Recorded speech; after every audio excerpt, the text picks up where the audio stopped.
Let's talk crepes. National Crepe Day is coming up, so I'm going to show you just how easy it is to make them with really 5 ingredients.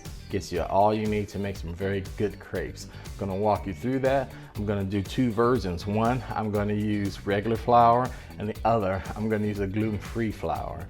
So I'll show you can make these no matter what your dietary restrictions are. You can play with these ingredients. Flour, about a cup. Milk, a cup and a half. You're going to use 2 eggs, about a teaspoon, half teaspoon to a teaspoon of salt, and then about a tablespoon or 2 of butter, or if you want a more savory crepe or you just prefer oil, you can use an olive oil, about a tablespoon or 2 of that.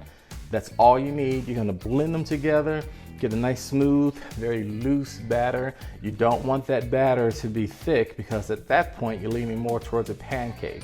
That's not what we want. With a thin batter, it cooks so quickly, maybe 30 seconds, maybe a minute, depending on how hot your skillet is. But otherwise, cook it, flip it, give it another minute or 30 seconds or so, and that's it. You can stack them together quick, and you can knock them out and have fun, so much fun. Crepes, you can do savory, you can do them sweet. So we're gonna walk through this. I'm gonna show you how to make it. I'm gonna do it 2 ways. One, I'm gonna use a skillet because I just assume most people will have a non-stick skillet in their house. So I'm gonna show you how to do it that way. And another one I have is this crepe maker. This is so easy, about 25, 30 bucks. And this makes it even easier to just make them because you just dip it into the crepe batter and they just cook up so fast. You'll watch them dry and create magic so fast. So I'm gonna walk you through those. Also, I think I mentioned, but I'm gonna do flour. I'm also gonna use a gluten-free flour alternative for all you folks out there who have some dietary restrictions. Don't let that stop you. I'm gonna use a gluten-free blend kind of flour. I don't know if it's higher quality, but it's a blend that should give me a better result. And you'll see as well, we're gonna go along and walk right through it. When you're mixing all this together, the idea, it's just a nice loose batter, like I said. Let it rest and let whatever flour you're using hydrate in the liquid. 5, 10, maybe 15 minutes.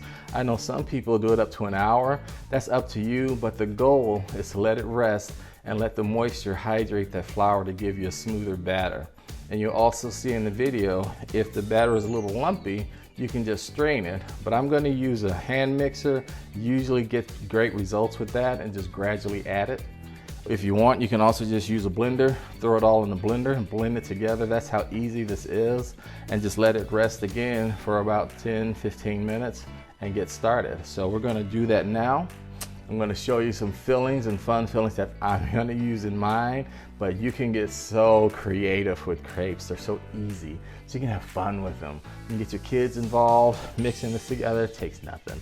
So y'all can have fun. You can decide on what ingredients you want. Some people like Nutella, some like bananas Foster type filling, which, hey, who doesn't like a good bananas Foster sauce, right? So, and you can do strawberries and cream, anything.